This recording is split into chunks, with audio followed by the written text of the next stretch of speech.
The invitation arrived in a thick cream envelope, the kind that suggested someone had spent money just on the paper. Carolyn Hayes ran her fingers over the embossed gold lettering, taking in the elegant font spelling out, "A private dinner with the Kings." Sophia had called her earlier in the day to mention it, her voice casual but laced with the same underlying tension Carolyn had grown accustomed to in their conversations about the new world her daughter had entered. "Mom, it's at the house," Sophia had said, a pause lingering before she added, "You know, with Maxwell's important guests. Some of them are, well, let's just say they're not exactly your typical crowd." Carolyn could already hear the subtext, the subtle shift in her daughter's tone. Important people. She wasn't sure whether to be offended or to laugh at how casually Sophia had said it, almost as if she were talking about a different species altogether. But the invitation was in her hands now, and despite the uneasy lump in her throat, Carolyn knew she had to go. Her life had been nothing but hard work and perseverance. And now, here she was, getting invited to a fancy dinner in a world she could never fully belong to. She'd raised Sophia alone, making do with what little she had, always on the outside looking in at the shiny lives others seemed to lead. And now, her daughter had entered that world, married to a man whose wealth could fill a small country's treasury. But Carolyn wasn't one to back down from anything. Not anymore. And if tonight was the night she had to face that world head-on, so be it. Sophia had said she needed to act normal. A vague request, but Carolyn had taken it as a challenge. She wasn't sure what normal looked like in that glossy, polished world, but she'd figure it out. She always did. In her modest apartment, Carolyn stood in front of her closet, fingers hovering over the few outfits she owned.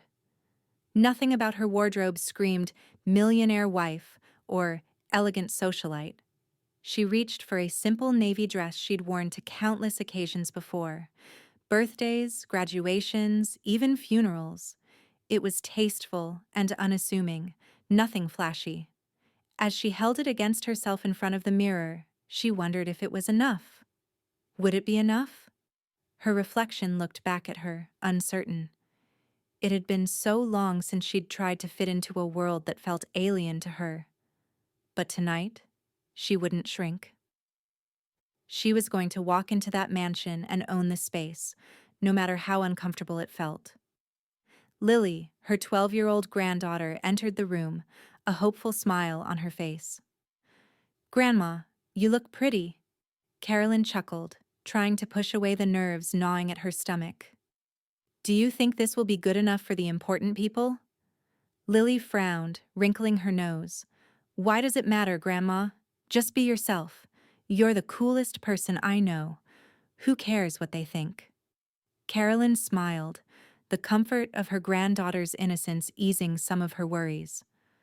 "Thanks, kiddo. I guess you're right." She finished getting ready, her hands still trembling slightly as she applied a bit of makeup, just enough to feel presentable. It wasn't about being perfect, it was about being herself. She'd always told Sophia that, but now, she needed to show her daughter she meant it. The drive to Sophia's house felt endless. As Carolyn approached the Upper East Side, the streets grew narrower, more polished, the buildings taller and more imposing. Finally, she turned onto a block lined with trees, the lights of fancy cars casting long shadows on the pavement. And then, she saw it. Sophia and Maxwell's mansion. It was an architectural marvel, towering and sleek, with marble columns flanking the entrance. A fountain, the size of a small pool, glistened with carefully placed lights reflecting off the water. Carolyn's heart skipped a beat. She'd been inside before, but never when it was filled with the kind of people Sophia had described. As she stepped out of the car, the front door opened, and there was Sophia, looking effortlessly elegant in a designer dress that seemed to shimmer under the soft glow of the porch light. But there was a slight tension in her posture, her smile a little too wide. "Mom, I'm so glad you could make it." Sophia's voice was warm, but Carolyn noticed the hesitation behind her words, the flicker of discomfort that always seemed to appear when the two worlds collided. Carolyn took a deep breath, forcing a smile. Well, you're paying for this place, so the least I could do is show up. Sophia laughed nervously, stepping aside to let Carolyn into the entryway. The moment she crossed the threshold, Carolyn felt it. The difference. The air seemed richer, the walls adorned with priceless art, the floors gleaming with polished marble. It was so far removed from the life she knew. She couldn't help but feel small for a split second. But she straightened her back, remembering Lily's words. She was Carolyn Hayes, and she wasn't going to shrink. Not here, not ever, again. As the door clicked shut behind her, Sophia led her down a hallway, and Carolyn felt her heart race. She could already hear the laughter and clinking of glasses. The sounds of a world she had never fully understood, but was about to navigate on her own terms. And then, just before they entered the grand dining room, Sophia turned to her, a nervous glint in her eyes. "Remember, Mom. Act normal." Carolyn nodded, her lips curling into a knowing smile. "I will," she said, already walking into the unknown with the grace of someone who had nothing to prove but everything to gain. The grand dining room was like something out of a movie, the kind Carolyn had seen on TV but never imagined stepping into. The space was wide, open, and stunning.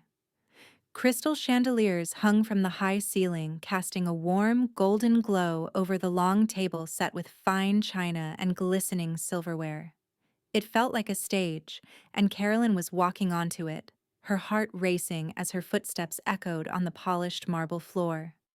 Sophia's voice, tight and rehearsed, floated to her ear. "Mom, let me introduce you to some of Maxwell's friends." Maxwell's friends was a generous description.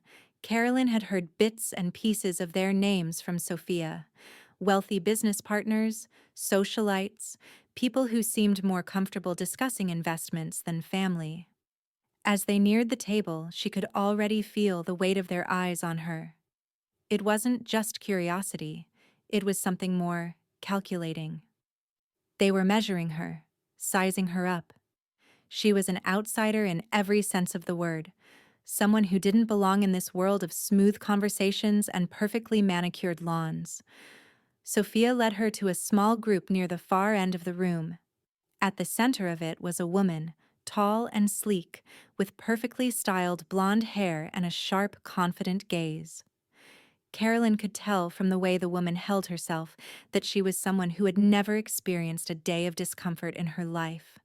This, she knew, was Eliza Crawford, Maxwell's business partner.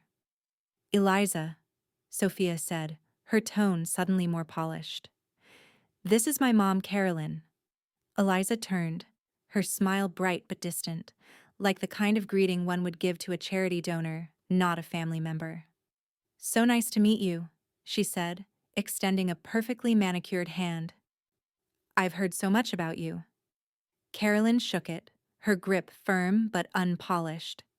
"Nice to meet you too," she replied, forcing a smile that didn't quite reach her eyes.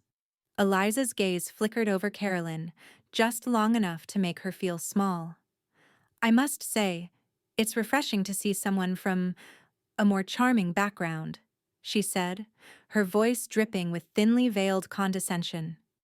Carolyn's stomach tightened, but she refused to let it show. She had been in these situations before.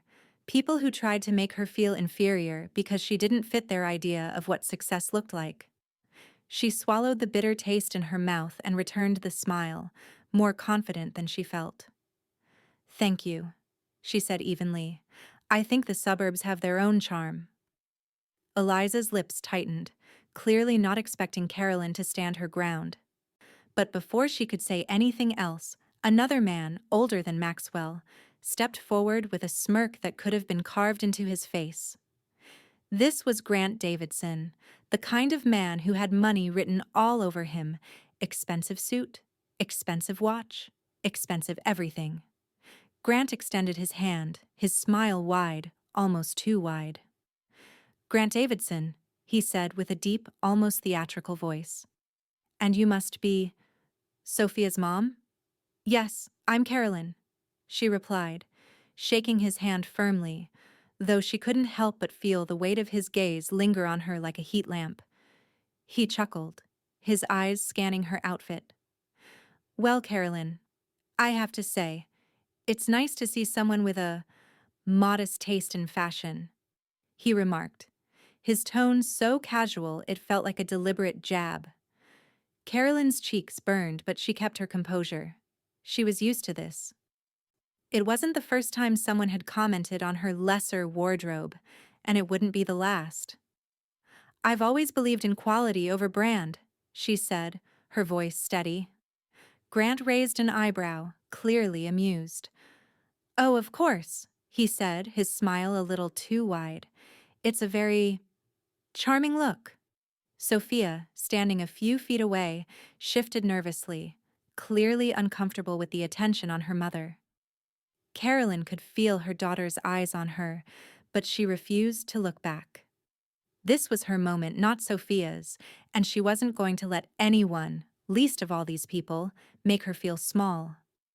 The conversation around her continued, voices rising and falling in a seamless blend of wealth and success. Carolyn couldn't help but notice how effortless they made it seem, how they slipped from one topic to another with practiced ease. Real estate investments, stock market tips, luxury cars, extravagant vacations. The topics felt as foreign to her as the gold-plated silverware on the table. She tried to blend in, nodding along as they spoke, but it wasn't long before Eliza turned the conversation back to her. "So, Carolyn," she said, her tone syrupy sweet. "What do you do? I'm sure you've had some interesting jobs, being from such a charming town." Carolyn felt a twinge in her chest, but she held her ground. "I've worked in a lot of different fields over the years," she said, her voice level. "But the most important thing I've ever done is raise my daughter." Eliza's lips curled upward, her eyes narrowing in subtle disdain. Raising a child. How quaint. Carolyn could feel her patience starting to wear thin, but she held her composure. She had nothing to prove to these people. She didn't need their approval, and she certainly didn't need to bow to their standards. She shifted the conversation, her voice firm as she asked, "Tell me, Eliza, how did you get started in the business world?" For a brief moment, the conversation faltered. The other guests, sensing the shift, turned toward Carolyn. Eliza, not one to be caught off guard for long, recovered quickly, launching into a story about how she built her empire. But Carolyn wasn't listening. She was focused on one thing now, the realization that she wasn't going to let them intimidate her anymore.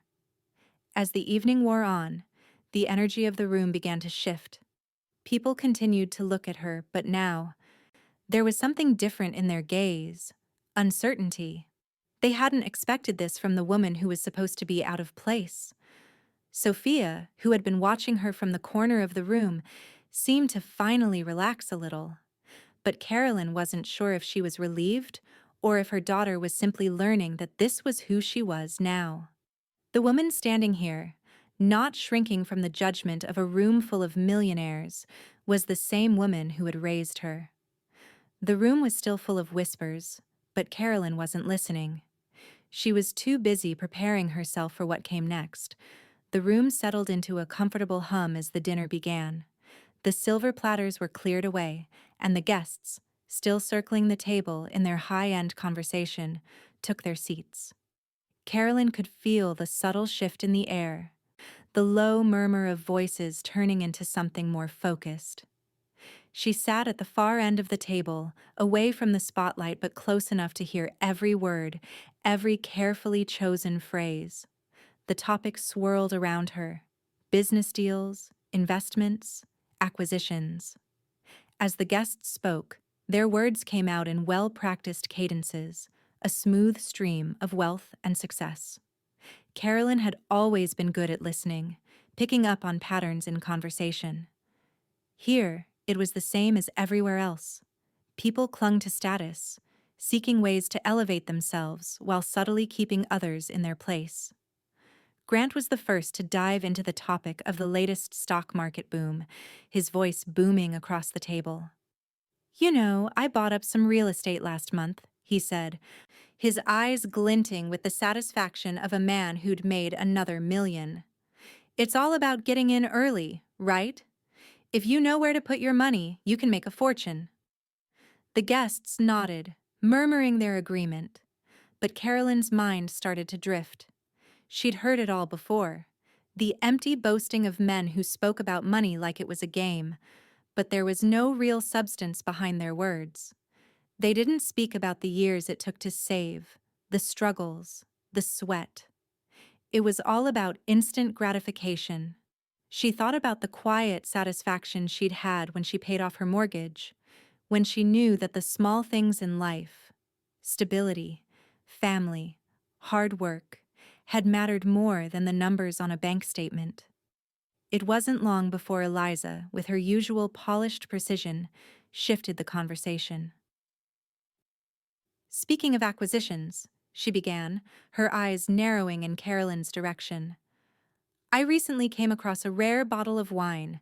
You know, the kind that's hard to find, the kind only a few people can truly appreciate." Carolyn's ears perked up. She had spent a good portion of her life working at a small vineyard in the countryside before her move to the city. It wasn't the sort of thing she'd tell anyone at this table, but the knowledge was there, buried deep in her bones. Wines weren't just about labels, they were about taste, history, and craftsmanship. She leaned in a little, almost instinctively. "What kind of wine?" Carolyn asked, her voice steady and curious. Eliza's eyes flickered toward her, momentarily taken aback by the question. "Oh, it's a 2005 Chateau Lafite Rothschild," she said, her words dripping with an air of superiority. "Only a few bottles left in the world. Maxwell picked it up for the house. I think it's the most expensive bottle in our collection." The rest of the table murmured in awe, their eyes glimmering with the recognition of a name they all knew but never truly appreciated. Carolyn, however, didn't flinch. Instead, she smiled inwardly. "Lafite Rothschild is a fine choice," she said, leaning forward slightly. "But I have to say, for my money, I'd take a 1996 Domaine de la Romanée Conti over it any day." There was a moment of silence. The room seemed to pause as everyone looked at her, some in surprise, others in subtle judgment, as if they couldn't quite decide whether to be impressed or dismissive. Even Maxwell, sitting at the head of the table, raised an eyebrow, his expression unreadable. Eliza's lips twitched, and for a split second Carolyn could see a flash of insecurity behind the polished mask. "Really?" Eliza said, her tone a touch too sharp. "I suppose you do know your wines?" Carolyn nodded. "I worked at a small vineyard for a while, learned a few things along the way." Her smile was soft, unbothered by the slight tension she'd introduced into the conversation. Maxwell cleared his throat, clearly trying to keep the conversation moving smoothly. "Well, it's a good thing we have that Lafite for tonight, isn't it?" he said, his voice smooth but laced with something else. A touch of curiosity, perhaps. Carolyn met his gaze, her smile unwavering. "It's always good to have something special on hand," she said. "Though, if I'm being honest, I prefer a bottle you can enjoy rather than just admire." Grant let out a loud laugh, clearly amused by her words. "I like that," he said, his tone suddenly warmer. "You're not afraid to speak your mind, are you?" Carolyn simply shrugged. "What's the point of having something valuable if you don't use it? Life's too short." She didn't know why she said it, but the words had the desired effect. The room shifted, just slightly, as the guests began to murmur amongst themselves. Maxwell glanced at Sophia, who seemed caught in the middle of a tug-of-war between admiration and discomfort.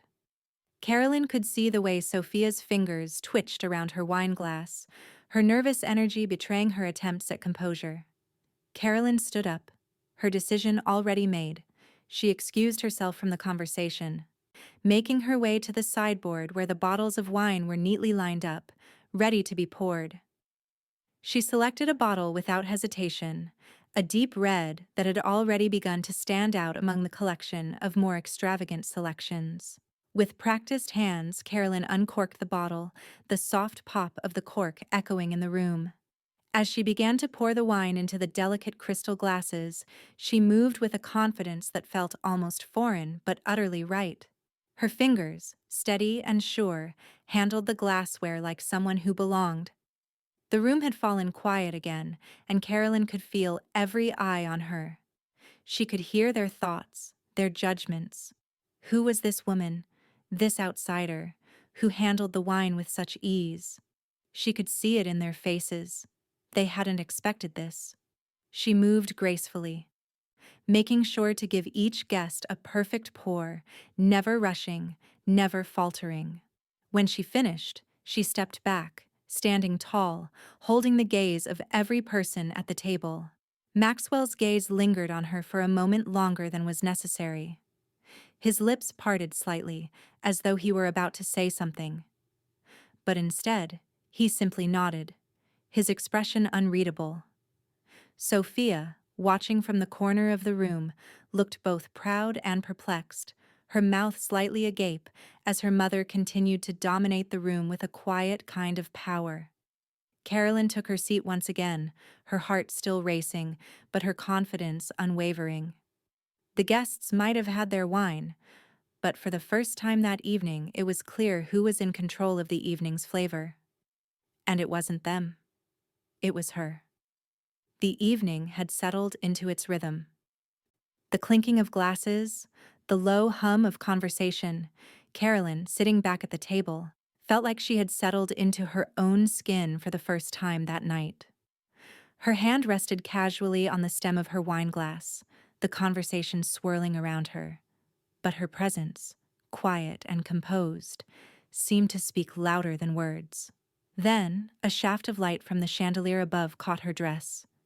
The deep navy fabric shimmered faintly as it reflected the soft golden glow, the simplicity of it contrasting starkly with the garish opulence of the room. Carolyn had chosen it because it felt like her. The dress was nothing extravagant, no designer label, no elaborate embellishments, just a simple, elegant cut that made her feel both comfortable and confident. The moment the light hit, several guests at the table turned their heads toward her. Eliza, who had been absorbed in a conversation with Grant, stopped mid-sentence and raised an eyebrow. "Well, Carolyn," she said, her voice sharp but polite, "I have to admit, that dress catches the light rather beautifully. It's quite understated." Carolyn smiled, the compliment of veiled criticism wrapped in sweetness. "Thank you," she replied, her voice smooth, her composure unwavering. "I've always believed elegance is in the details, not in the flashiness of a label." Sophia, who had been absent-mindedly pushing her food around her plate, glanced up, a strained smile crossing her face. "Mom, your style is so different from everyone else's." Her tone was hesitant, like she was treading carefully around something she couldn't quite grasp. She gestured to the other women at the table, whose gowns shimmered with high fashion, the labels hidden just beneath the surface of their glossy, tailored exteriors. "I mean, compared to Eliza and, well, everyone else here, it's a little unconventional." Carolyn finished the sentence for her, raising an eyebrow. She knew what Sophia meant, but wasn't about to let her discomfort push her into shrinking. She sat up a little straighter, her gaze locking on her daughter's, offering a warm, reassuring smile. "You know, darling, fashion isn't about the price tag. It's about how something makes you feel." Sophia's cheeks flushed slightly, her eyes darting to the other guests. Eliza, of course, had heard the exchange, and now her lips curled into a smile that wasn't quite kind. Well, Carolyn, Eliza said, her voice dripping with faux sweetness, there's something to be said for subtlety, I suppose. Though I must admit, you do seem to be making a statement. She motioned to Carolyn's dress again, a quick flick of the wrist, as though dismissing the simplicity of it. I suppose that is your style. Very down to earth. Carolyn's lips parted, a smile tugging at her mouth. She could feel Eliza's judgment, the pointed remarks designed to make her feel inferior, but she wasn't about to let that happen. She had long ago stopped caring about what people like Eliza thought of her. Bold, Carolyn said with a soft chuckle. I like to think that being grounded is a statement of its own. Grant Davidson, sitting across from them, suddenly laughed in that way he did. Loud, over the top, as though everything was a joke that only he could fully understand. I must say, Carolyn, he drawled, leaning back in his chair and eyeing her dress with a mock appraisal. It's not every day you see someone looking so charming at a high society dinner. I imagine you must have saved up for months to afford such a piece.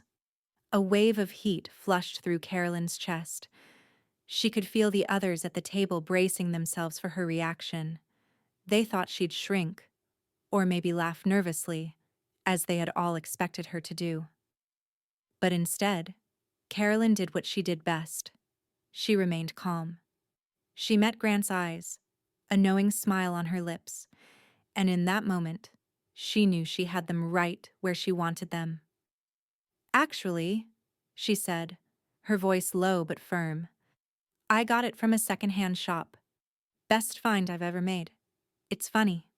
Sometimes the best things don't come from those glossy storefronts, don't you think? Grant's face faltered for just a second, a flicker of discomfort passing over his features before he covered it with a cough and took a long swig of wine. Well, he said, regaining his bravado, I suppose one man's trash is another man's treasure. Carolyn smiled sweetly, her eyes twinkling with quiet mischief. Exactly. And sometimes, the treasures aren't found in fancy stores, but in places where you least expect them. The silence that followed was thick. No one spoke. Carolyn could almost hear the thoughts churning in the air, as if they were all recalibrating, trying to process what had just happened. She had turned the tables with just a few words, her calm confidence making them question what they had once believed to be proper or correct. Sophia, ever the diplomat, cleared her throat awkwardly, glancing between Carolyn and the guests. She looked like she wanted to say something, but what could she say? Her mother had just turned a sharp observation into a quiet victory. Grant, still recovering from the moment, finally broke the tension with a half-hearted laugh. Well, I'll be honest. Didn't expect that answer. Guess I'll have to rethink my entire fashion strategy. Carolyn chuckled, the lightness in her tone making it clear she had won that round. There's no strategy, Grant. It's just about wearing what feels right. The conversation shifted again, the murmur of polite chatter resuming.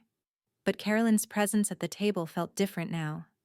She had made her mark, not with flashy words or grand gestures, but with something much more powerful: authenticity. And though she could feel the eyes still lingering on her, Carolyn Hayes no longer cared. The evening had become hers, one word, one moment at a time. The conversation was now in full swing, but Carolyn felt herself slipping further away from it. The guests, still buzzing about their wealth and investments, had fallen back into their comfortable, well-worn patterns. Grant was leaning back in his chair, discussing his latest real estate purchases, and Eliza was enthusiastically recounting the latest high-end venture she'd secured. It was a predictable routine, the same conversation she'd heard 100 times before. Maxwell, seated at the head of the table, appeared more relaxed than he had earlier in the evening. He was the perfect host, smooth, charming, with a carefully curated aura of success. But Carolyn could sense the emptiness in the words they exchanged. It was as though they were all dancing around the truth, avoiding anything of substance, and Carolyn had long since stopped being content with shallow talk.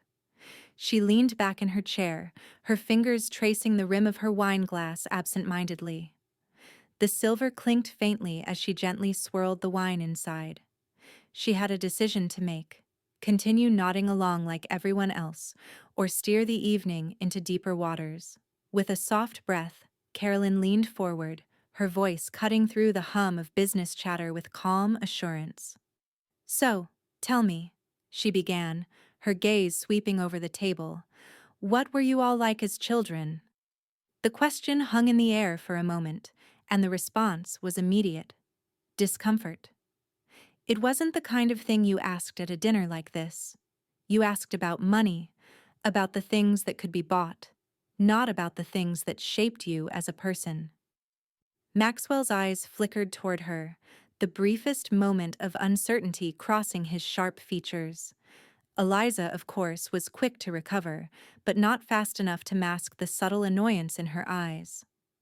"What a strange question," Eliza said, her tone stiff but laced with polite disbelief.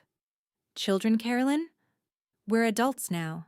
We talk about things that matter. Things like real estate and investments." Carolyn smiled, unbothered. "Oh, I'm aware. But I've always believed that it's our childhoods that shape us more than our bank accounts. Don't you think?" She let the words settle between them, watching as the room shifted. Maxwell's face tightened, a flicker of unease crossing his features. Eliza, though poised, looked like she was trying to figure out how to escape the question without losing face. Grant, still somewhat tipsy from the wine, leaned forward, clearly enjoying the disruption. "Are you suggesting we all go around and share our feelings?" He raised his eyebrows dramatically, half mocking, half intrigued. "Sounds like something out of one of those self-help books." Carolyn chuckled, her eyes steady on his. "Not feelings, Grant. Just stories. Real ones. Not the kind that end with a bigger house or a fatter bank balance. The kind that end with something worth remembering." The silence that followed was telling. For a moment the conversation slowed, as though no one knew how to respond. And in that silence, Carolyn could feel herself gaining ground. She had disrupted the usual flow of things, turned the tide of the evening in a single sentence.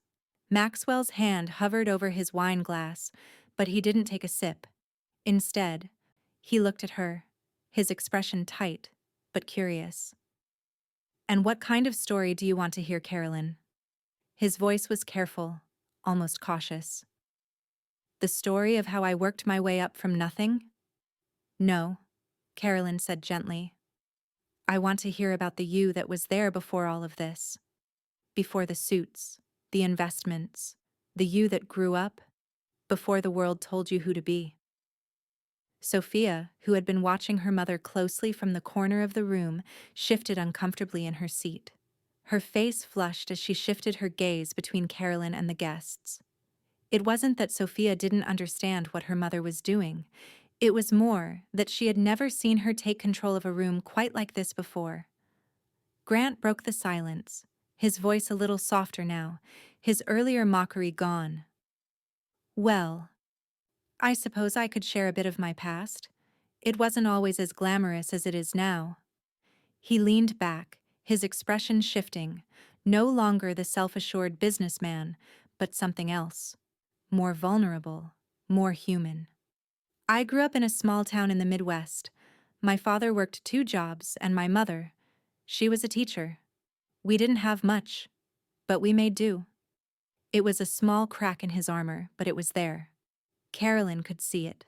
She smiled, but she didn't interrupt. Grant continued, his voice slower now, more reflective. "I didn't know back then that I'd end up here, surrounded by all this, but I guess when you don't have much, you just start grabbing at things. You don't stop to think about what it all means." Eliza shifted in her seat, clearly uncomfortable. "Well, that's all very touching," she said, her voice tight. But we're all adults here. What we've accomplished is what matters, don't you think?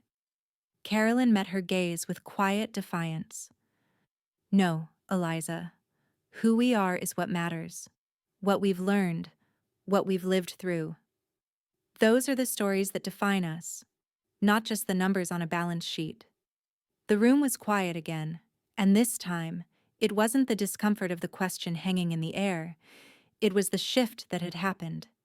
Grant, Maxwell, and even Eliza seemed to be caught in it. For the first time that evening, Carolyn had made them stop talking about money and things and start thinking about life. Sophia's eyes widened in quiet awe as she watched her mother, unsure of what exactly was happening, but certain that something profound was unfolding in front of her. Carolyn's words had reached the people around the table, perhaps even touched them. And for the first time, she wasn't just her mother. She was a force to be reckoned with. Eliza's lips tightened, but she was no longer dismissing Carolyn's questions. Instead, the tension in the room felt like an opening, a door cracked ajar for something more real to slip through. And then, to Carolyn's surprise, Maxwell cleared his throat and spoke, his voice softer than before. Maybe there's more to life than just acquisitions. He met Carolyn's gaze, a spark of something unreadable in his eyes. I suppose we could all use a little perspective. Carolyn nodded, her smile quiet but genuine. Exactly. Sometimes we forget the things that truly matter. And as the conversation shifted again, slowly but surely, Carolyn knew one thing for certain. Tonight, she had taken the first step toward making everyone at that table see life through a different lens. And there was no turning back. The evening was beginning to wind down, and the silver platters that had once gleamed with opulent dishes were now replaced with the centerpiece of the evening, dessert. The waiters brought out an extravagant chocolate cake that could only be described as decadent. Layers upon layers of rich, dark chocolate, crowned with a glossy sheen of ganache that reflected the golden light of the chandeliers. It sat in the center of the table like a work of art, the talk of the evening. The guests leaned forward, their eyes lighting up at the sight of it. It was everything this world stood for: luxury, indulgence, excess. Carolyn, though, didn't flinch. She had never been one to be swayed by the grandiosity of things. In fact, as the cake was placed before her, she found herself thinking of something much simpler, something more in tune with her own preferences. The waiter offered her a slice with a polite smile, but Carolyn gently shook her head. "I'll pass," she said, her tone polite but firm. "I've always preferred a good fruit tart over all this indulgence." A few eyes flickered toward her, and for a moment the conversation paused. Sophia shot her a quick, puzzled glance, clearly taken aback by her mother's refusal of something so extravagantly impressive. Eliza, ever the one to capitalize on any perceived weakness, leaned in with an almost predatory smile. "You're turning down this?" Eliza's voice was rich with amusement, as though she couldn't comprehend the idea of someone refusing what was so clearly a symbol of wealth and prestige. "This cake is the finest in the city, Carolyn. Surely you're not serious." Carolyn met her gaze with a calm smile.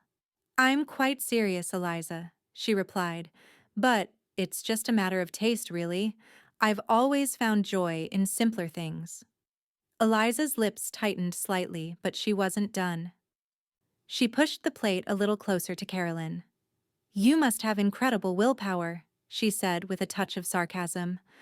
"It's hard to believe anyone would resist something as decadent as this." Carolyn, feeling the familiar tension rising, paused for just a moment, letting the words sink in. The air around them felt charged, and for a second, she was aware of the growing discomfort in the room. But instead of shrinking, she leaned into the moment, her voice soft but deliberate. "It's not about willpower," Carolyn said, her eyes scanning the faces around the table. "It's about choice, and I've learned that my true joy doesn't come from the extravagant things in life. It comes from the simple pleasures, the things that don't cost a dime but are worth more than any piece of jewelry or any cake. A walk in the park, a good book, a conversation that makes you think. Grant, who had been listening intently, looked at her with a furrowed brow, clearly intrigued but still clinging to his earlier sense of superiority. So you really think that brings you more joy than this? He gestured to the table, to the cake, to the glass of wine in front of him. You're not just saying that because you can't afford it, are you? Carolyn's smile never wavered, though there was a slight edge to her words now. It's not about what I can or can't afford, Grant. I've had more than my fair share of fine things in life. But what makes me truly happy, what truly fills me, is the peace I find in simplicity. It's not about owning the biggest house or eating the richest food. It's about being content with what you have and finding beauty in the small, ordinary moments. The room fell silent. Carolyn could feel the weight of her words settle in the air. The guests, who had been so quick to toss around talk of investments and opulence, were now reflecting on something deeper. They hadn't expected this. They hadn't expected her to turn the conversation into something about meaning, something that didn't revolve around their precious wealth. Sophia, who had been quietly watching the interaction from the corner of the room, shifted in her seat. Carolyn noticed her daughter's eyes were no longer filled with embarrassment or uncertainty. Instead, there was something like respect, mixed with awe. She wasn't sure if Sophia had ever truly seen her mother as a force in this world, until now. Eliza, uncomfortable with the shift in tone, huffed, but Carolyn could see the subtle flicker of thought in her eyes. It wasn't a challenge Eliza could brush off easily. The conversation around the table had suddenly moved from superficialities to something deeper. Carolyn had shifted the dynamic again, with nothing but her words and her unshakable confidence. "And what about you, Maxwell?" Carolyn asked, turning her gaze to him. "What do you truly enjoy? Beyond the business deals and fancy parties, what brings you joy?" Maxwell looked caught off guard, his eyes flickering to the guests around him before settling back on Carolyn. He cleared his throat, clearly unused to being asked such a personal question in the midst of a social gathering. "Well, I suppose I enjoy the thrill of the deal," he said slowly, his voice more measured than it had been all evening. "The rush of success. The power, I suppose." Carolyn nodded, her gaze steady. "Power's an interesting thing, isn't it?" she said, her voice thoughtful. "But sometimes, true power isn't in what you can control, but in what you can let go of. It's in living a life that feels right, not just one that looks successful." There was a pause. A few of the guests shifted uncomfortably in their seats.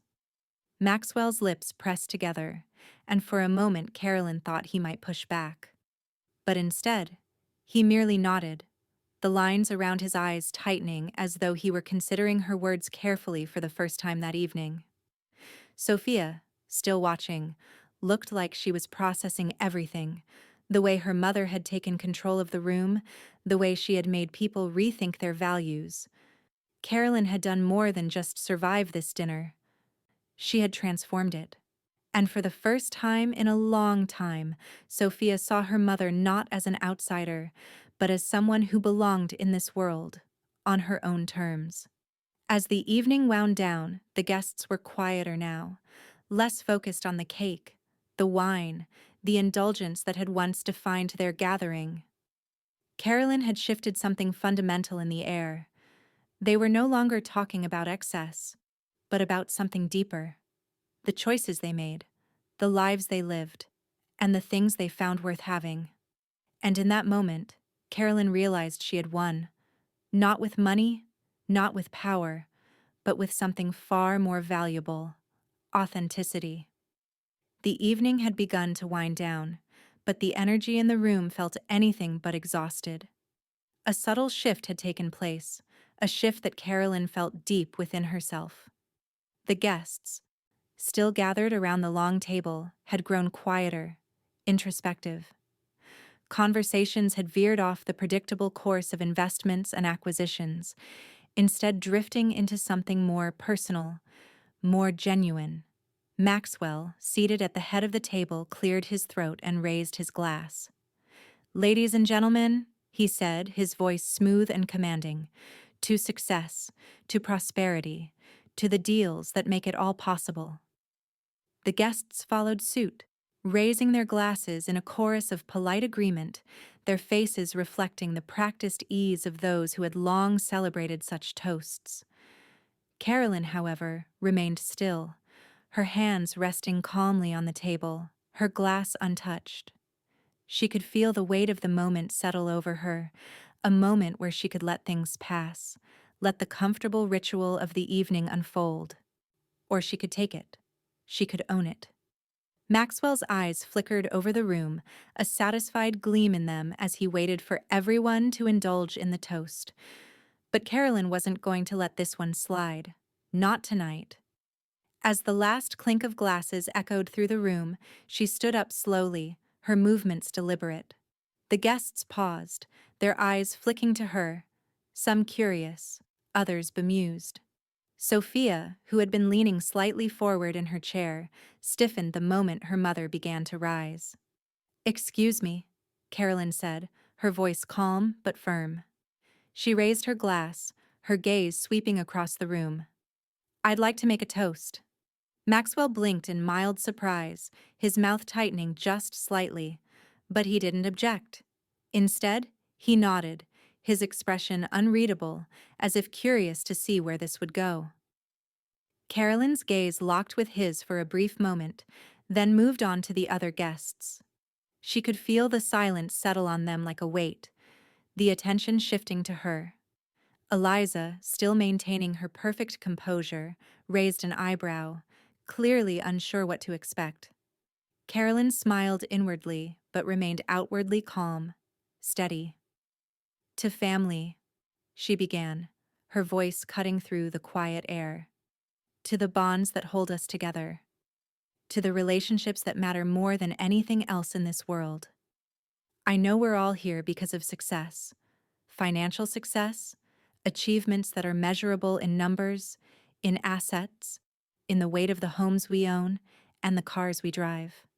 But I think it's important to remember that the greatest measure of success isn't the size of your portfolio. It's the people who stand by you. It's the ones who love you, the ones you laugh with, the ones you support when they need it." The guests were silent, caught off guard by the sudden depth of Carolyn's words. Eliza's lips twitched, her eyes narrowing slightly. She had expected a typical toast, something about luxury, something hollow. But this wasn't that.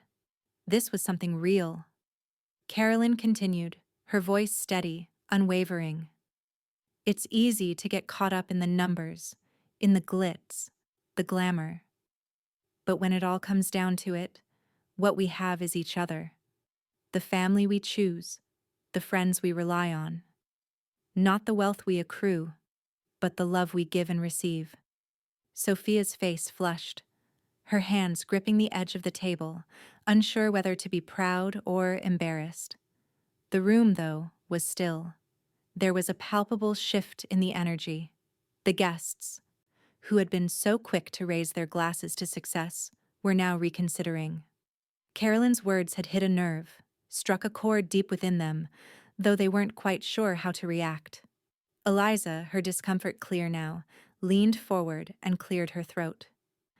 "That's very touching, Carolyn," she said, her tone polite but edged with something sharper. "But surely we can't dismiss everything we've worked for. The money, the property, it's what makes life comfortable after all." Carolyn didn't flinch. Her smile didn't fade, but there was a quiet strength in her gaze as she held Eliza's eyes. "Comfort is a luxury, but happiness is a choice." She glanced around the room, her gaze resting on each guest. "And that's a choice you can't buy." The silence in the room stretched, hanging heavy for a moment longer. Maxwell's face had hardened, but Carolyn noticed the brief flicker of thought in his eyes. There was something there, beneath the surface. The bravado was slipping. Sophia, unable to hide her tension, shifted uncomfortably in her chair. "Mom," she said, her voice tight with embarrassment, "maybe you should—" But Carolyn was already standing tall, her glass raised higher. "To family," she said again, louder this time. "And to the connections we make that can't be bought or sold." The words landed, not just in the air, but on the guests themselves. Carolyn could feel it, the weight of their expectations shifting, their judgments beginning to waver. She wasn't just playing the game, she had changed it. Maxwell's lips parted, as if he was about to speak, but his words were cut short by the awkward tension in the air. He cleared his throat, the moment of hesitation passing quickly. "Well, yes, to family," he said, his tone less enthusiastic now, less confident. He raised his glass, but the gesture was half-hearted, the warmth of his usual rhetoric gone. The guests followed suit, their toasts mechanical, less sure now. The conversation resumed, but it wasn't the same. The air had shifted, and the evening had changed. Carolyn Hayes, the outsider, had made her presence known, and for the first time that night, it was clear that she didn't need to play by anyone else's rules to command respect. Sophia, still watching her mother, looked at her with a mixture of admiration and confusion. But there was no mistaking it now. Carolyn had claimed the evening, not with wealth or power, but with something far more lasting, her authenticity, her courage, and the quiet strength of her convictions. And as the evening drew to a close, Carolyn knew that what had started as a dinner she had feared would end as one she would never forget. The dinner was nearing its end, but Carolyn could still feel the energy in the room vibrating beneath the surface. The usual chatter about acquisitions, business deals, and status had started to fade. Maxwell, ever the charming host, was still speaking in the confident tones that defined him, but there was an underlying shift. The guests, once so eager to bask in the glow of their wealth, were now responding with more hesitation, more thoughtfulness. Carolyn noticed it before anyone else did. The shift in their demeanor, the way their conversation faltered as they glanced around, no longer so sure of themselves. She could see them. Grant, Eliza, even Maxwell, still trying to maintain the gloss of their perfect curated lives, but it wasn't working. Not anymore. They were beginning to question the very things they held dear. And Carolyn, feeling the growing pulse of change, knew exactly what to do. Instead of staying quiet, as she might have done in the past, she leaned into the moment, her voice cutting through the lull with a deliberate calmness. "So," she began, her tone soft but firm, "tell me, what was your childhood like? What did you dream of when you were young?" The question hung in the air like a stone dropped into water, sending ripples through the table. Sophia, who had been quietly sipping her wine, paused. She didn't expect her mother to break the silence in this way. This wasn't about wealth, status, or prestige. This was something different. The guests exchanged looks, a mixture of surprise and discomfort. Carolyn wasn't asking about property portfolios or mergers. She wasn't even asking about what their children might inherit or the deals they had sealed. She was asking about something that made them human, and no one seemed quite prepared to answer.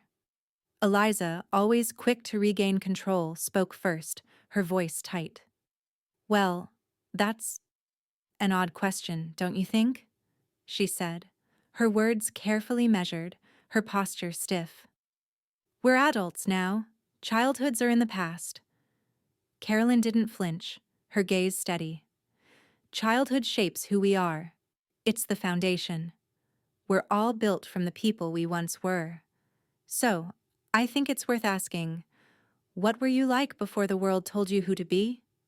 Eliza's lips tightened, her eyes flashing with something sharp. But she didn't answer. Carolyn, unfazed, turned to the others. What about you, Grant? What did you dream of when you were a kid? Grant, clearly caught off guard, shifted in his seat. He opened his mouth as though to dismiss her, but then stopped. Maybe it was the honesty in her voice, or the sudden, unspoken challenge that had shifted the air between them. Whatever it was, it made him pause. I guess I dreamed of escaping, he said slowly, his voice quieter than it had been all night. Growing up, things weren't easy. My father was always working, and we didn't have much. I suppose I wanted more. More freedom. More control. Carolyn nodded, giving him the space to continue, her voice gentle. More than what exactly? Grant hesitated, his fingers tapping nervously on his glass. More than just surviving. I wanted a way out. To build something of my own. To not be bound by anything. It was a rawness, a moment of vulnerability that Carolyn hadn't expected from him. For a brief second, the mask of the powerful businessman slipped, and she saw the man beneath it, the boy who had dreamed of something different, something better. She didn't press him further. She let him have that space, allowing the conversation to drift again. But this time, it was different. It had depth. But Eliza wasn't done. Her discomfort was palpable. She straightened up in her chair and quickly steered the conversation back toward safer, more familiar waters. Well, yes, childhood is important, but, she began, her voice brisk. What we're discussing now is the present. We're talking about success, about building something that lasts, about leaving a legacy. Carolyn didn't let her change the subject. Instead, she raised an eyebrow, fixing Eliza with a steady gaze. I'm not dismissing success, Eliza, but if you spend your whole life building something without thinking about why you're building it or who you're building it for, what's the point? What happens when the legacy you leave behind doesn't mean anything to the people you love? What happens when it's all just for show? The room grew quiet again, the subtle tension in the air palpable. Maxwell, who had been listening to the exchange, shifted in his seat. He'd been one of the loudest voices about wealth and the rush of success. But now, as Carolyn's words settled over the table, he seemed less sure of himself. The bravado he wore so comfortably had begun to crack, and for the first time that evening, Carolyn saw a glimmer of uncertainty in his eyes. Maxwell started, but Carolyn wasn't finished. No, she said softly. I want to hear what you think. When you were young, what did you want? Was it this? This empire? Or was it something else? Maxwell's eyes darkened as if he hadn't expected such a personal question, but he didn't back down. He cleared his throat and replied with more guarded words than before. I guess I always wanted to be in control, to make something of myself, to build something no one could take away. And now that you've built it? Carolyn asked. Do you feel fulfilled? Maxwell hesitated. For a moment, the words seemed to get caught in his throat. It wasn't an answer he was prepared to give, and that made it all the more powerful. Carolyn wasn't pushing him to reveal anything. She was simply making him think. Sophia, who had been watching her mother with a mix of awe and discomfort, couldn't look away. She was stunned. Stunned by her mother's courage, her ability to unsettle everyone around the table without apology. The other guests were quieter now, more introspective. They were no longer thinking about business ventures or their financial portfolios. They were thinking about their own lives, the lives they had built, the choices they had made. And Carolyn saw it.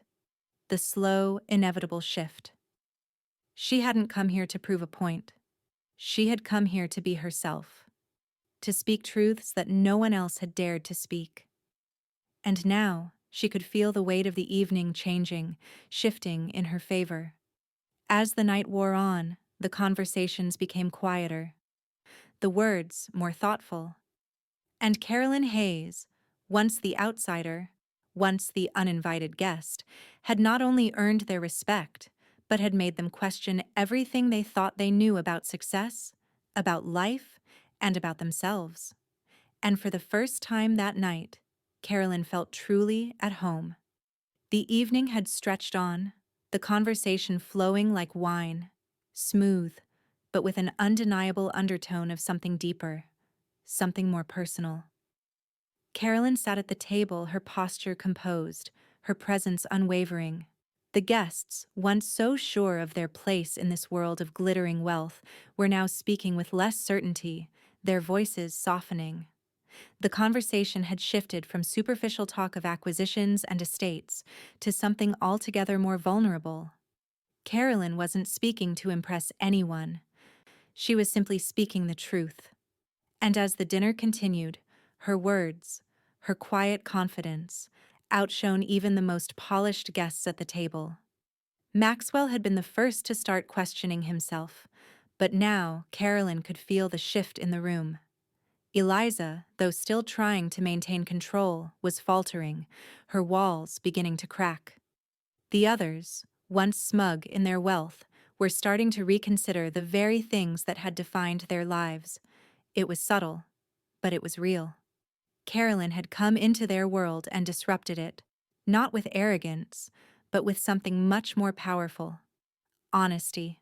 The conversation lulled for a moment as Carolyn, sensing the weight of the moment, decided to share something personal. She could feel their eyes on her, expectant, almost nervous. They hadn't expected her to reveal anything about herself.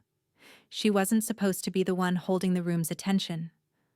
"I was a single mother," she began, her voice steady, but carrying the quiet weight of a past that had shaped her. "Sophia's father left when she was very young. It was just the two of us for a long time. And let me tell you, it wasn't easy. There were days when I didn't know how I was going to pay the bills. Days when I couldn't even make it to the grocery store.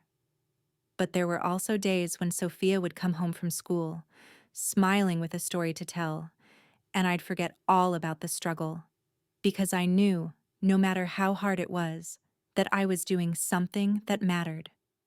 She paused, looking around the table at the faces of the guests, each of them frozen in the moment, unsure of how to react. For a brief second, there was silence. The opulence of the room, the expensive crystal and polished silver, seemed to fade away as Carolyn's words settled over them, heavy with meaning. Eliza, unable to resist, let out a small laugh, a mocking, dismissive sound. "How charming," she said, her voice tight with a mixture of disbelief and disdain. "Such a touching little tale." Carolyn's gaze didn't waver, her eyes locking with Eliza's. "I'd rather have a true story than a perfect one," she replied softly but firmly. "The kind of story that means something because it's lived, not just one made up to impress." There was a beat of silence, and then Grant, of all people, shifted in his seat. "You know," he said, his voice low, as though the words were coming from somewhere deep within him, "I don't think I've ever really talked about my own childhood. Not like that." He looked around at the others, a slight discomfort in his eyes. "I don't think I've ever shared what it was really like, growing up in a small town with barely enough to eat." For a moment, the table was still, the guests all listening intently. Grant, usually so proud of his success and his wealth, had broken the unspoken rule. He was speaking about vulnerability, about the struggles that had shaped him. Carolyn nodded, encouraging him with nothing more than her steady gaze. "We didn't have much," Grant continued, his voice quieter now. "I used to work with my dad on weekends. He'd have me help fix things around the house. The big dream was always to escape, you know. To build something, to make sure my kids didn't have to struggle the way I did." The others, including Eliza, were strangely quiet now, their usual defensiveness gone. It was like Carolyn had unlocked something in all of them. The conversation had shifted in a way no one could have predicted. Maxwell, who had been unusually silent through all of this, finally spoke, though his words felt less forceful now.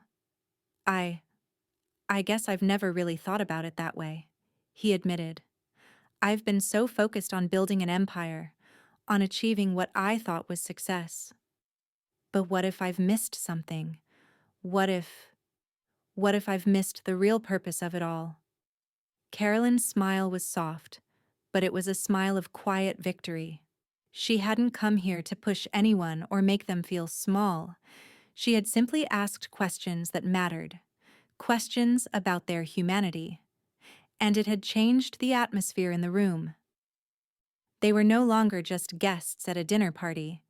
They were people reflecting on their lives, on what they had built, and what they had lost in the process. Sophia, watching her mother with a mixture of awe and disbelief, shifted in her seat. She had never seen her mother like this, so calm, so commanding, so completely unshakable.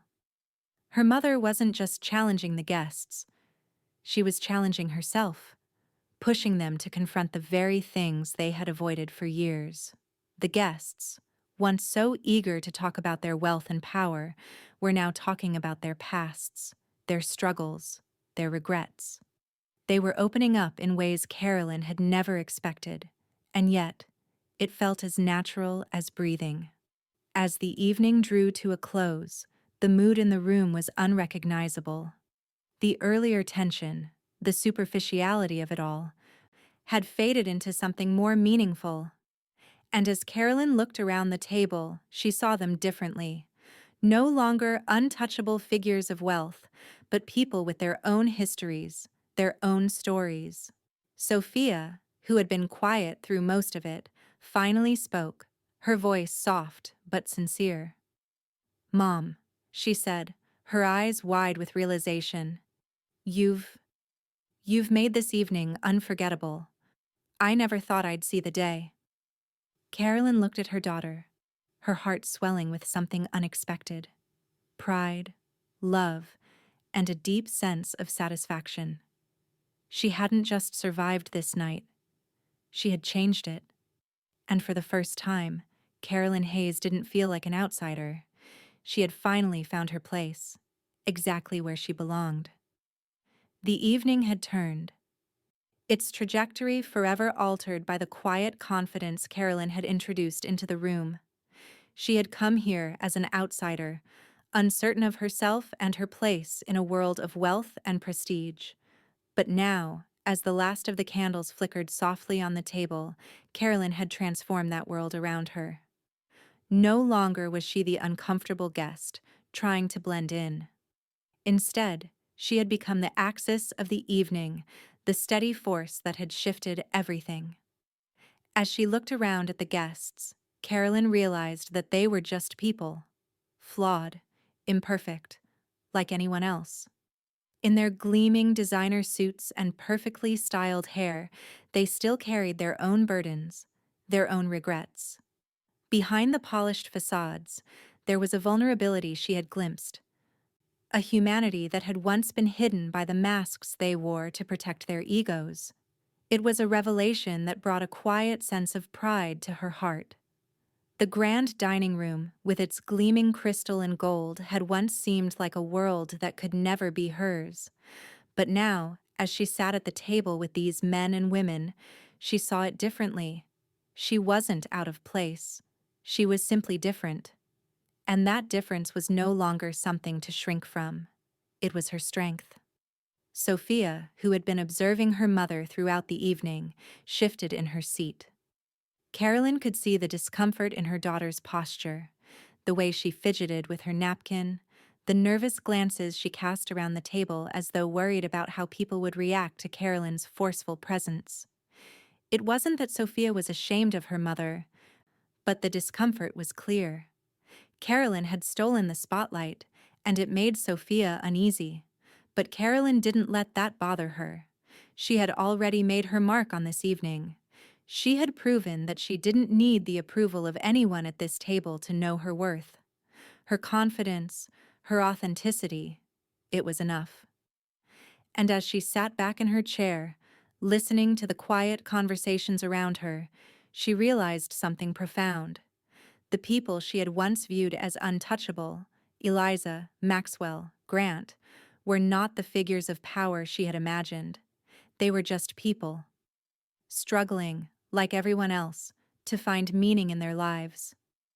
Eliza, clearly unnerved by Carolyn's shift in the evening's energy, leaned forward, her fingers drumming lightly on the edge of her glass. "Well, now that we've shared our little sentimental moments," she said, her tone sharp but trying to mask the discomfort, "let's talk about something more productive. I've been considering a new business venture and I'd love to hear your thoughts." But Carolyn, instead of jumping in, simply listened. She didn't feel the need to dominate the conversation any longer. She let the others speak, allowing the room to breathe. She noticed that, for the first time all evening, Grant had stopped speaking about his deals. He was quieter now, no longer the center of attention. Instead, he was leaning in, listening to Eliza, but his eyes were no longer filled with the sharp competitive gleam they had held earlier in the evening. He was, perhaps for the first time, feeling the weight of his own words, the weight of his own choices. Sophia, though still shifting uncomfortably in her seat, seemed to be processing the transformation that had occurred in the room. She was no longer trying to steer the conversation away from her mother's dominance. She was watching her mother with something like respect, mixed with awe.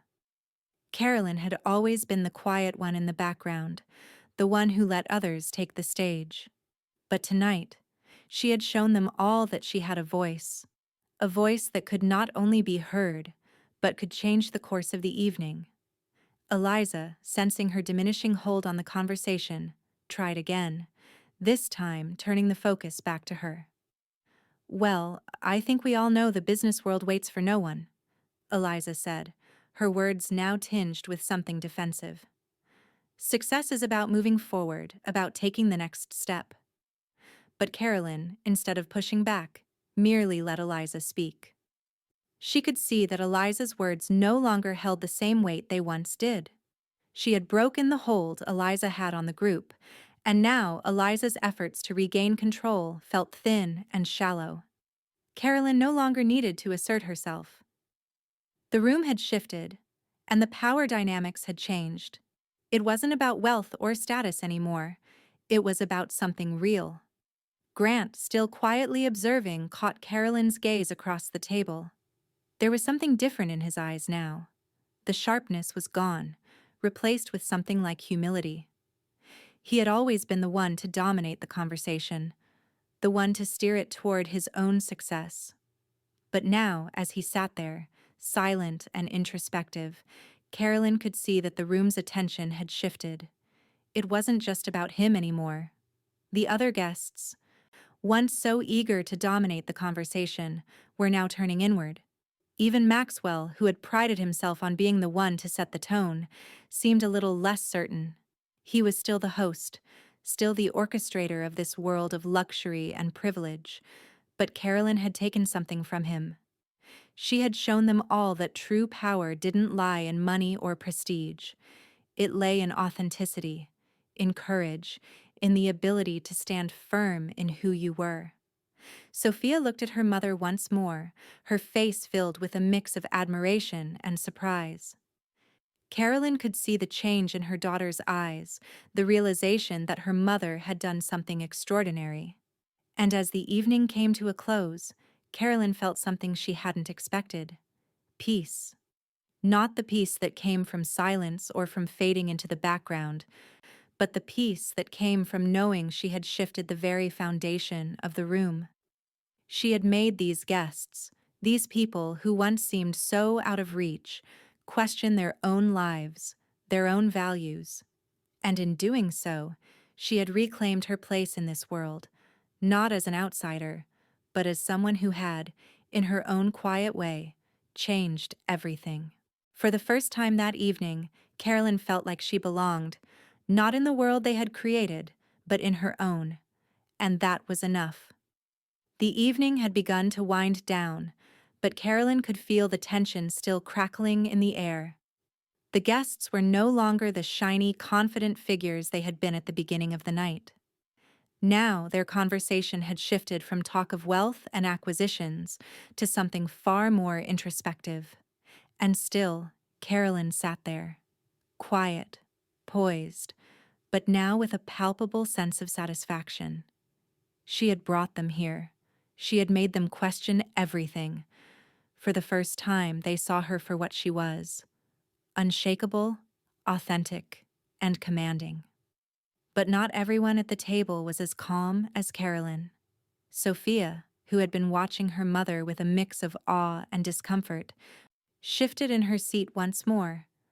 The subtle tension that had been brewing all night finally reached a boiling point. Carolyn noticed her daughter's restlessness, her tightly clasped hands, her fidgeting. And then, as if the pressure had become too much to bear, Sophia leaned forward, her voice sharp. "Mom, I think you've made your point," she said, her words laced with frustration. "You've already made everyone uncomfortable enough. Can we please just act normal? You're making a scene. You're embarrassing me." The words hit Carolyn like a cold splash of water. But instead of recoiling, instead of reacting with defensiveness or shame, she felt a deep calm wash over her. She wasn't here to please anyone, least of all her daughter. With a slow, deliberate movement, Carolyn set her glass down and met Sophia's gaze. Her eyes were steady, unwavering. "I'm not here to please them," she said, her voice low but firm. "I'm here to be myself. If that's embarrassing to you, then I'm sorry. But I've spent my whole life trying to fit into a world I never belonged in. Tonight, I'm done pretending." Sophia's face flushed with embarrassment, and for a moment she looked like she might say something else. But Carolyn wasn't finished. She had come too far to back down now, especially not for the sake of appearances. She had already disrupted the evening's flow, and she wasn't going to shrink in the face of her daughter's discomfort. Maxwell, sensing the rising tension between mother and daughter, quickly shifted in his chair. "Carolyn, I think it's enough for tonight," he said, his voice strained, attempting to diffuse the situation. "We're all here for a reason, and—" "No, Maxwell," Carolyn interrupted, her voice not raised but clear and cutting. "I've spent years trying to fit into a world that wasn't mine, a world where everything was about status, about wealth. And I've spent so much time trying to make everyone else comfortable while I ignored who I really am." She paused for a moment, her gaze sweeping over the table, taking in the guests who had been watching in silence. Some uncomfortable, others hesitant. "I'm done," Carolyn continued, her tone firm. "I'm not here to play your game. I'm not here to sit quietly and act like I don't have a voice just because you're rich and powerful." The room fell silent, the quiet weight of her words hanging in the air like smoke. Eliza, who had been silent up until now, tried to seize the moment.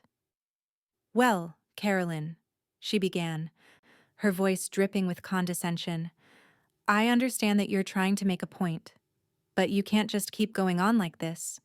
You might be right about some things, but you can't just disregard the way things work." Carolyn's eyes locked onto Eliza's. She could feel the woman's attempts to steer the conversation, to redirect the attention back to the surface-level concerns of wealth and status, but Carolyn wasn't having it. Not anymore. "You might be rich, Eliza," Carolyn said, her voice cutting through the room, "but your hearts are bankrupt." The words fell heavy in the air, each syllable hitting like a hammer. Carolyn didn't need to raise her voice. Her quiet confidence was enough to shatter the polished veneer these people had been hiding behind. The table went still. For a brief moment, the only sound in the room was the soft clink of a wine glass as it was gently set down. Eliza's lips parted, but no words came out. Carolyn's gaze remained unwavering, her presence filling the space with undeniable strength. Sophia sat back in her chair, her expression unreadable, as the tension between mother and daughter hung thick in the air. She was staring at Carolyn as though seeing her for the first time. But Carolyn didn't flinch. She didn't look away. The guests, too, were quiet now, some uncomfortable with the frankness of Carolyn's words, while others seemed to be considering them more deeply than they ever had before. Grant, who had been quiet for much of the evening, shifted slightly in his seat, his eyes lowered, his fingers nervously tapping against his glass. He wasn't the center of attention anymore. Carolyn had shifted the room, taken the conversation to a place they had never expected. Maxwell cleared his throat, his voice now softer, less certain than it had been earlier. Maybe there's something to what Carolyn is saying, he admitted, though he seemed less enthusiastic than before. I've been focused so much on building this empire. But what have I really built? What's it all for? Carolyn's lips curled into a small, knowing smile. It was a smile that said she didn't need their approval anymore. She had earned something far more valuable than their validation. She had earned their respect. The guests were slowly starting to open up. The facade was cracking. Some shifted uncomfortably in their seats. Others began to share more openly. And yet, some of them still looked at Carolyn as if they didn't quite understand her. As if they didn't quite know how to process the raw honesty she had just laid out on the table. But that was fine with Carolyn. She wasn't here to be understood by everyone. She had made her point, boldly, without apology. And in doing so, she had forced them all to look inward, to question the world they had built for themselves. She wasn't just part of the furniture anymore. She wasn't the outsider. And as the evening drew to a close, Carolyn knew one thing for sure. She had changed everything, not with wealth, not with power, but with something far more enduring, authenticity. She had made them think, and they would never forget her for it. The room was still, almost unnaturally so. Carolyn sat at the table, her posture unyielding as the weight of her words settled into the atmosphere, lingering in the air like smoke. She had made her statement, she had revealed her truth, and now the world seemed to be shifting around her. She had come here, uncertain, unsure of her place among these people, but tonight, she had claimed something far more valuable than any status or wealth. They were listening to her. Not because of her position, but because of her identity, her raw, unfiltered truth. For the first time in the evening, Carolyn felt the true power that lay within her. It wasn't the wealth that surrounded her, or the glossy, curated world she had been forced to inhabit. It wasn't even the wealth of knowledge she had amassed. No, the true power she had claimed came from owning herself, her story, her experiences, her unshakable belief in who she was. Maxwell, who had been silent since her last words, glanced at her. A flicker of something unfamiliar in his eyes. It wasn't admiration, not yet, but it was something close. The brash confidence he had worn like armor had started to crack, revealing a hint of vulnerability. I've spent so much of my life trying to build an empire, to amass wealth, thinking that it would give me control over everything, he said quietly, his voice devoid of his usual authority. But Carolyn's right. There's no peace in that. The more I've chased it, the more I've realized it's never enough. The guests, once focused on the endless pursuit of material success, were now turning inward. Even Eliza, who had spent the evening throwing barbs at Carolyn, seemed to hesitate. She tried once again to regain control of the conversation. Maxwell, perhaps, she said, her voice still condescending. But we all know the reality of business. The world doesn't wait for anyone to feel comfortable with their choices. Success is earned. It's about taking control. But this time, Carolyn didn't flinch. She didn't feel the need to engage in another back-and-forth battle over whose ideas were more valid. Instead, she simply let Eliza's words float away like empty air. The guests, their attention now fully on Carolyn, were no longer following the script that Eliza had so carefully crafted. "You can't buy inner peace," Carolyn said softly, her voice like a breath of fresh air cutting through the stale atmosphere. "All the money in the world can't make you feel whole if you don't know who you are. I've been in your world, Eliza. I've tried to play by your rules, pretending that wealth could fill the gaps in my life, but it can't. And now I know that the only thing worth chasing is the truth." Eliza opened her mouth to retort, but her words died in her throat. She wasn't used to being silenced so easily, especially not in front of a room full of people. Her lips pressed into a tight line, and Carolyn could see the flicker of doubt in her eyes. The powerful, flawless woman who had once towered over Carolyn was now sitting quietly, her composure crumbling bit by bit. Grant, who had been mostly silent throughout this exchange, spoke for the first time in a while. "You know," he began, his voice slower now, "I've spent so many years chasing what I thought was success. But when you've been climbing for so long, you forget to look around. I've neglected the people I care about, thinking that my accomplishments were enough to make up for everything else." He let out a dry chuckle, his eyes meeting Carolyn's. "It's funny how you don't realize you're missing the most important things until it's too late." A brief silence followed, and Carolyn felt the weight of their words settle over the table.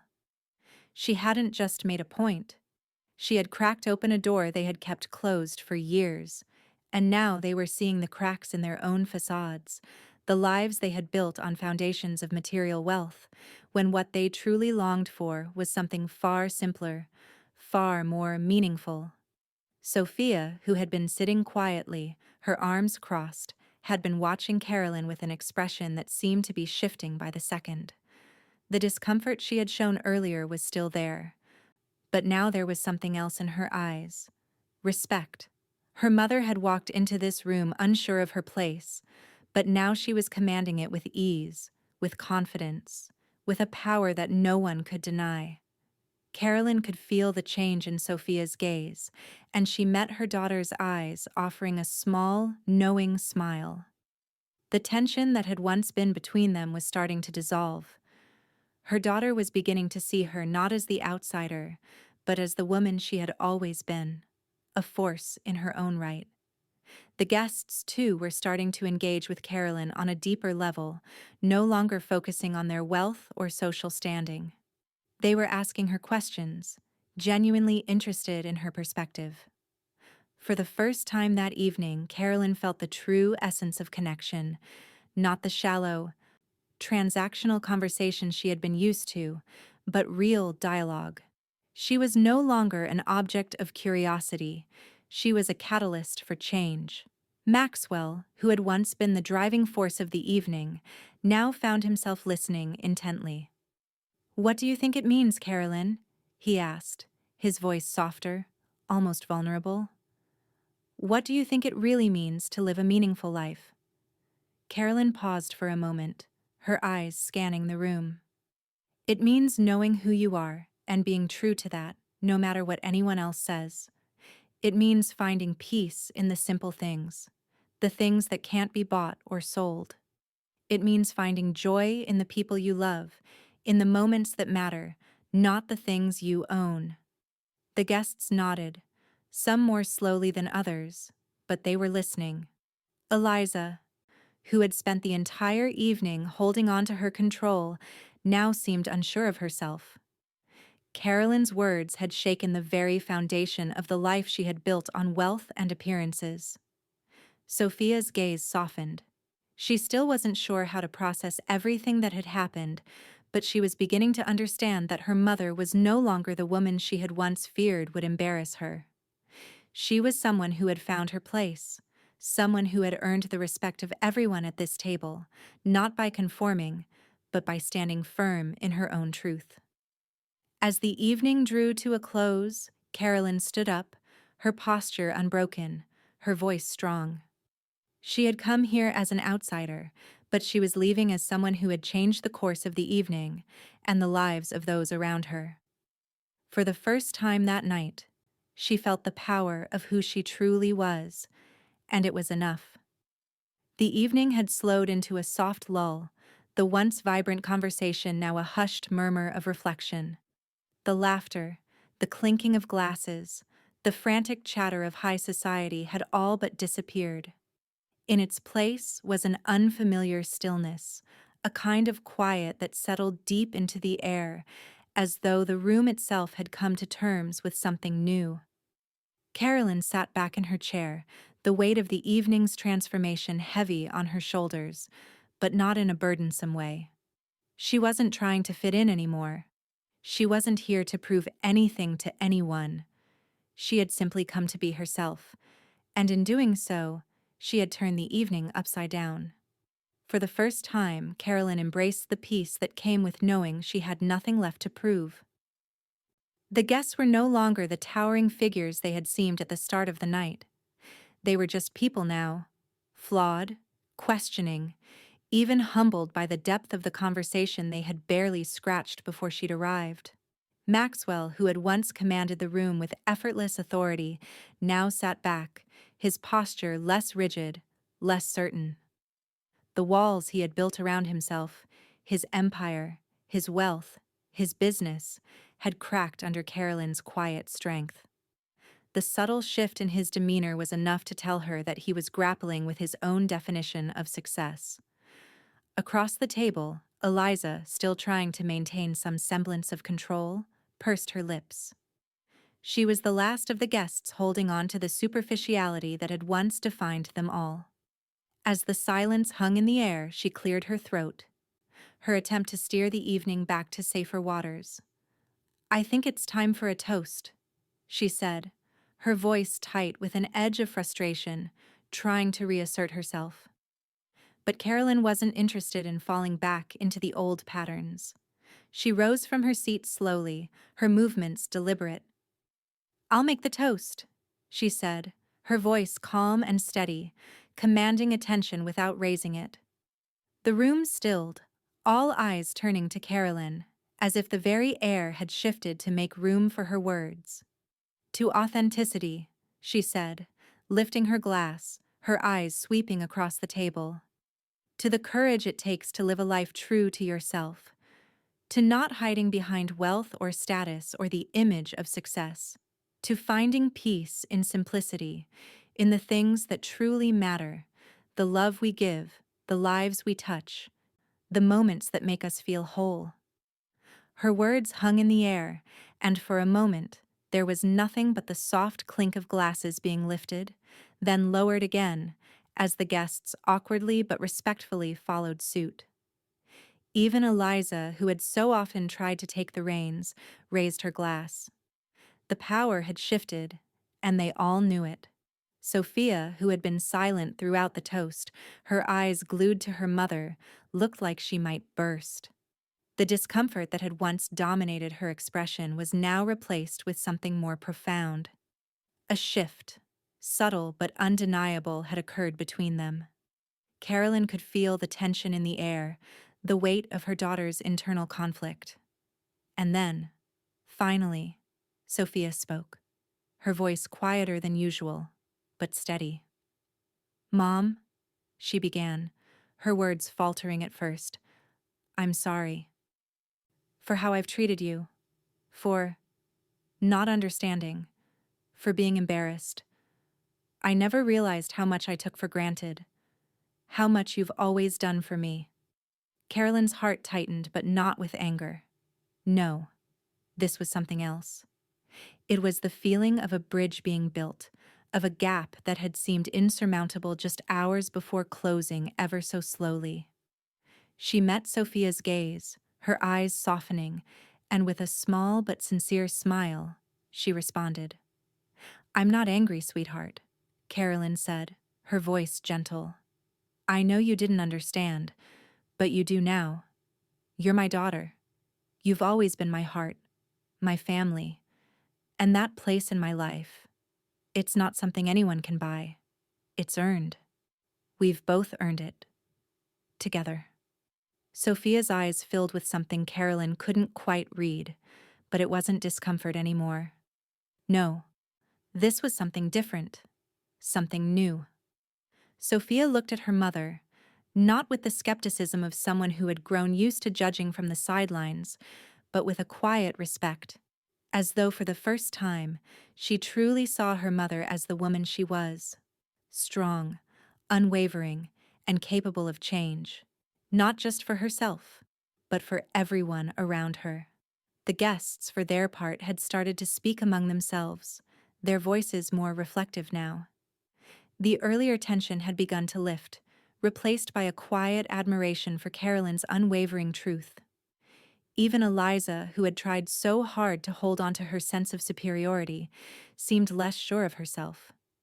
The facade was gone, and in its place stood something far more valuable: a room full of people looking inward, their armor cracked, their egos slightly bruised, but in a way that felt human, real.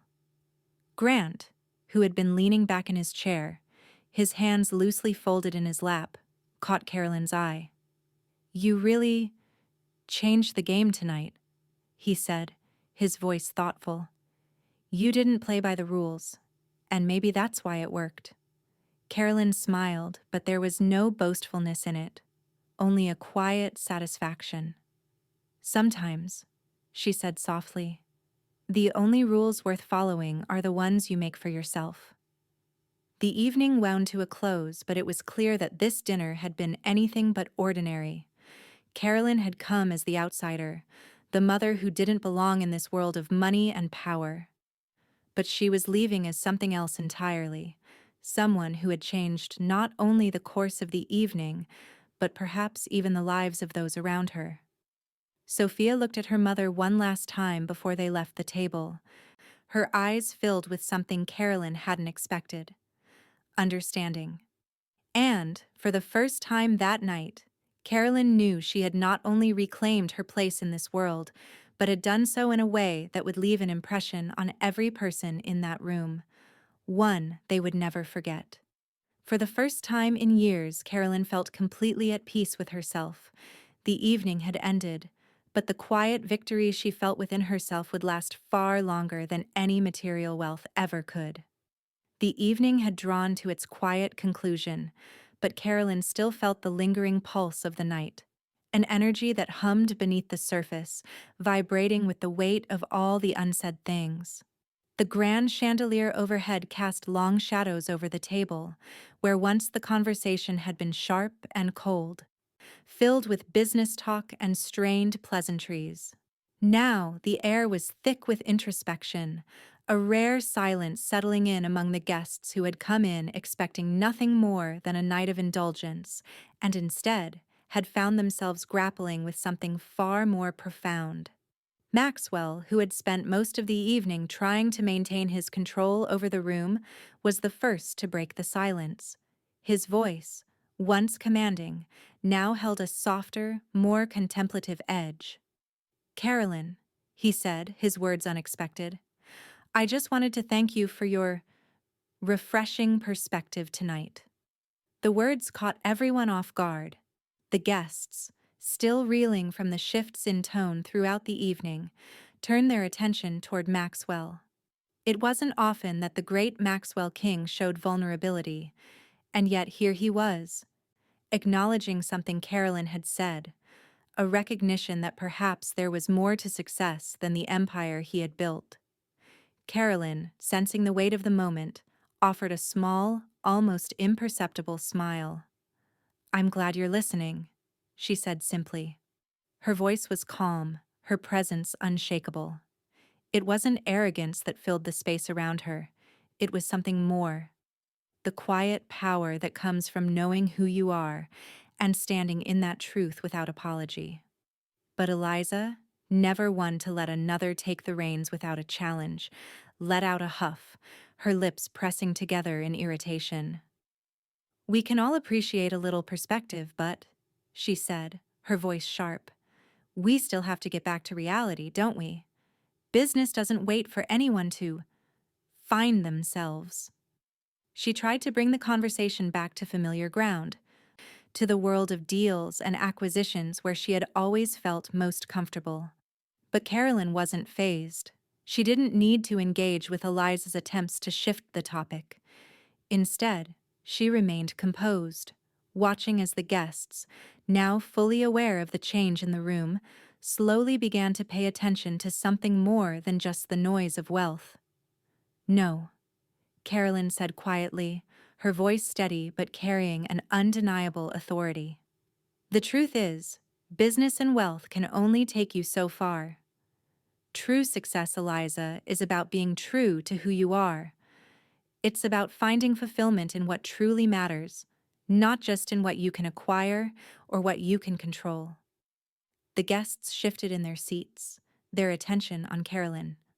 For the first time, they were hearing something different from her, a voice of experience, of someone who had learned the hard way that material wealth alone doesn't fill the heart. Sophia, who had been quietly watching her mother all evening, looked at her with a mixture of awe and something else. Perhaps admiration, perhaps a touch of disbelief. Carolyn, the woman she had once seen as awkward, as someone who didn't belong in this world, was now commanding it. Not with force or manipulation, but with something far more powerful, her authentic self. Grant, who had been lost in his own thoughts for much of the evening, spoke up now. His voice, once tinged with bravado, was quieter. "You know, I never really thought about it that way," he said. "I've spent years chasing success, but I've lost track of the things that used to matter to me. My family. The simple things.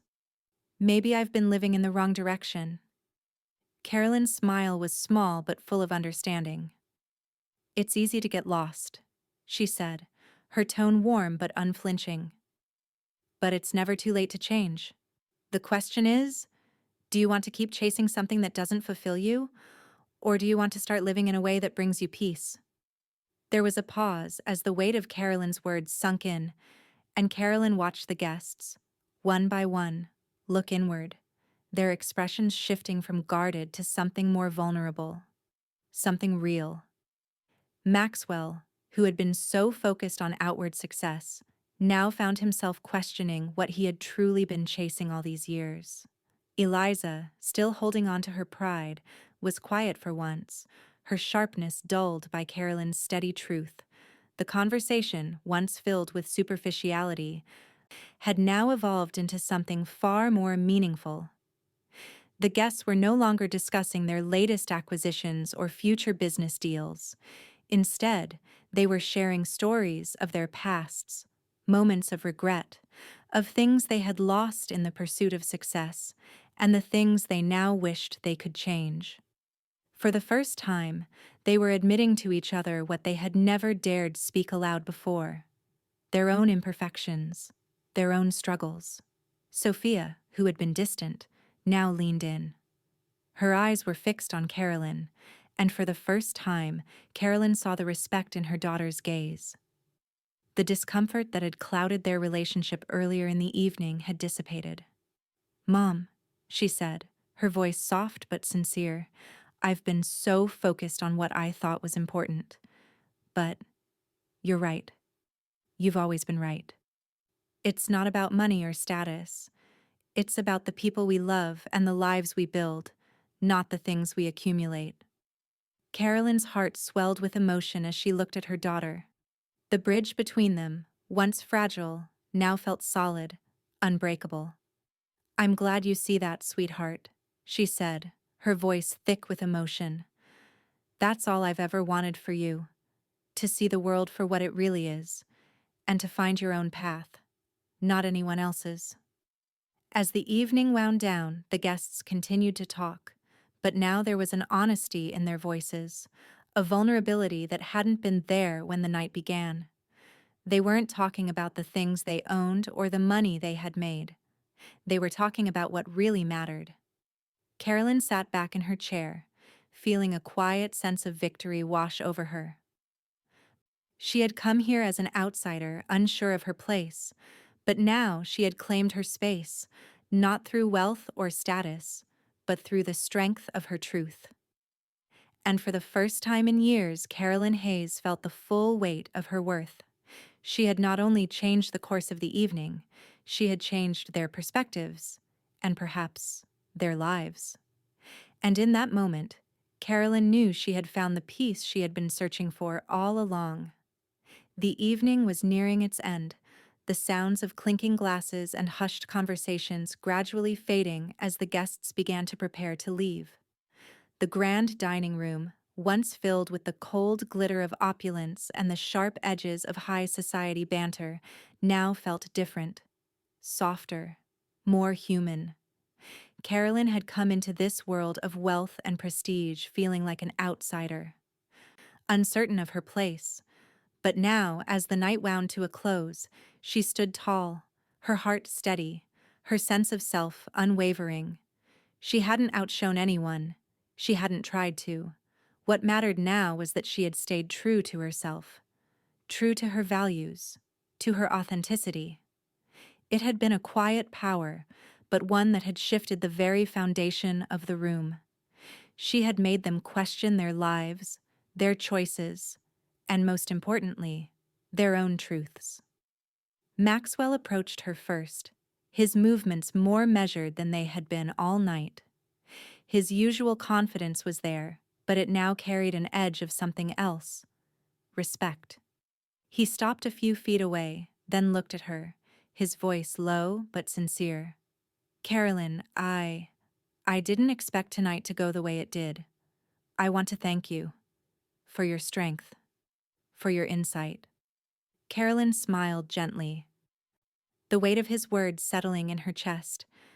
It wasn't the kind of praise she had come for, but it was enough. "Thank you, Maxwell," she said softly. "I'm just speaking my truth. I think we all could use a little more of that." Maxwell nodded, almost as if he were reflecting on his own words. He gave her a brief, appreciative look before stepping away, joining the other guests who were now lingering by the door, their earlier defensiveness replaced with quiet contemplation. Sophia, who had been standing by the entryway, watching the exchange, made her way toward Carolyn. There was a new light in her eyes, one Carolyn hadn't seen before. She didn't wait for words. Instead, she wrapped her arms around her mother, holding her tightly. "I'm proud of you, Mom," Sophia whispered, her voice thick with emotion. "I never realized how much I've taken for granted, how much you've done for me, for us." Carolyn's heart tightened, but not in sorrow, in the warmth of understanding. She pulled her daughter back slightly, looking into her eyes. "I'm proud of you too, sweetheart, but remember, you're never alone. You never have to carry everything on your own. We've always had each other." Sophia smiled, a tear slipping down her cheek. But this time it was a tear of realization, not regret. "I know, Mom," she whispered. "I know." As the two of them stood there, a quiet peace settled over Carolyn. She hadn't just survived this evening, she had thrived. She had faced a world that wasn't hers, a world that had once made her feel small and uncertain, and she had turned it on its head. She hadn't played the game by their rules. She had rewritten the rules entirely. The guests, now slowly gathering their things, no longer seemed like the impenetrable figures they had been when Carolyn first walked through the door. Instead, they were human, vulnerable. Their armor was cracked, their facades no longer as polished. They had come in seeking validation, but they were leaving with something far more valuable, a reflection of themselves they hadn't expected. Carolyn looked around the room once more before stepping toward the door with Sophia. The grand house, with its marble floors and crystal chandeliers, was no longer an intimidating backdrop. It was simply a space she had commanded with nothing more than her presence and her truth. As they stepped out into the cool night air, Carolyn felt a sense of release, the weight of the evening lifting off her shoulders. She had come in as an outsider, unsure of her place, but now she understood something far more profound. She didn't need to fit into their world. She didn't need to prove anything to anyone. She had built her own world, one where authenticity, connection, and love were the most important things. She and Sophia walked in silence for a moment, side by side, before Carolyn finally spoke. You know, your words really stuck with me, she said, her voice thoughtful. You told me to act normal, so I did. Sophia glanced up at her expression curious. Carolyn smiled, the smallest glint of mischief in her eyes. I acted like I owned the house, she said, a soft chuckle escaping her lips. And for the first time, I truly did. Sophia laughed, the sound warm and genuine. And Carolyn couldn't help but feel that in that moment, everything had come full circle. She had stepped into the unknown, unsure of herself, but in the end, she had not only earned her place in that room, but had changed everything about it. The peace she had found within herself was not fleeting. It was the kind of peace that came from standing tall in your own truth, no matter the world around you. And as Carolyn and Sophia walked off into the night, she knew she had found something far more precious than the wealth or success that had once seemed so important. She had found her peace, and it was enough. My daughter said, "Act normal," so I acted like I owned the house. And for the first time, I truly did.